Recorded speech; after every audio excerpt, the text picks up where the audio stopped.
Questa mattina ha preso la parola il vice sindaco di Venezia, Andrea Tomaello, per presentare la candidata per le prossime elezioni parlamentari del 25 settembre per il centrodestra unito, Giorgia Andreuzza, della Lega, ai sindaci di Chioggia, Cavarzere e Cona, la parte bassa del territorio veneziano che negli ultimi anni alla Lega ha dato molte soddisfazioni.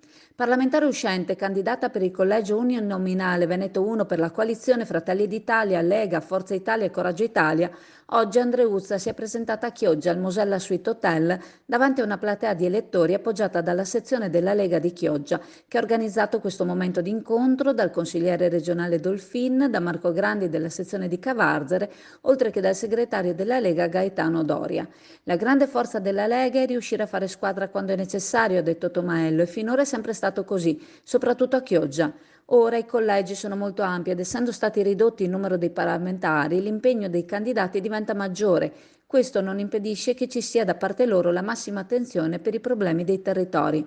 E quest'oggi l'Andreuzza è venuta a fare a Chioggia, ad ascoltare i problemi dei vari territori e farne tesoro perché, nel caso in cui venisse eletta, sarà compito suo confrontarsi con il mondo politico romano al fine di trovare soluzioni. E lo ha detto chiaro Tomaello, ricordando che sì, ora sono ad ascoltare le istanze dei territori e delle categorie, ma di questo ci si deve ricordare nel post elezioni, quando la presenza e l'interesse del parlamentare eletto deve rimanere costante, affermando che gran parte dei problemi del territorio vengono proprio da Roma. Avere un rappresentante del territorio a Roma in grado di portare avanti queste battaglie è sicuramente importante. La filiera è un tasto importante nella parte sud della provincia e questo è dimostrato dagli amministratori oggi al tavolo con la candidata.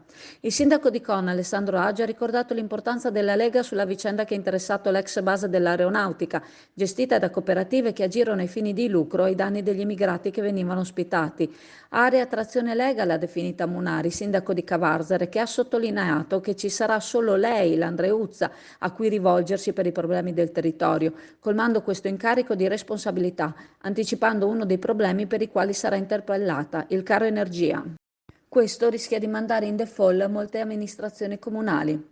Molte le problematiche riguardanti Chioggia ricordate dal sindaco Armelao, dando la priorità alla sicurezza e alla barriera anti-intrusione per il Cuneo Salino, e poi la Bolkestein, la necessità di strade perché la città possa continuare a svilupparsi e la partita del polo ittico che, se considerato opera strategica nazionale, potrebbe far arrivare fondi per la sua realizzazione. Per tutte queste problematiche il sindaco Armelao è pronto a tirare la giacchetta ad Andreuzza già dal giorno successivo all'insediamento.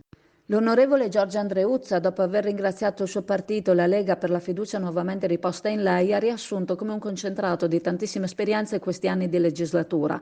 Il carico d'impegno alle condizioni attuali sarà certamente maggiore, ma si sente su una botte di ferro affiancata con me dai rappresentanti locali, con i quali si augura di avere uno scambio fruttuoso. Si sente adottata da Chioggia per il lavoro fatto in passato, soprattutto con alcune categorie che hanno fatto segnalazioni adeguate su alcuni problemi, aiutando a risolverli.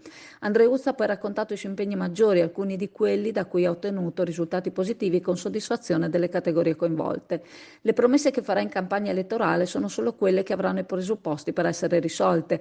Roma può essere lontanissima se il parlamentare non si fa mai vedere sul territorio, ma questa prerogativa, ha detto, non è nel DNA della Lega. Tirateci pure per la giacchetta, ha risposto agli amministratori, siamo lì per essere utili ed esserlo è la più grande soddisfazione per un parlamentare. E ha concluso, questa è un'occasione unica per avere il centrodestra al governo e nel programma del centrodestra c'è l'autonomia regionale. Con il risultato del referendum fatto a suo tempo si è potuto fare un passo avanti e parlare di autonomia, proporla. Ora sono più regioni a richiederla, ma per poter fare il percorso verso questa autonomia si deve essere al governo e per esserci bisogna avere i voti. Questo, ha ribadito, è uno dei motivi che dovrebbero spingere i veneti ad andare a votare.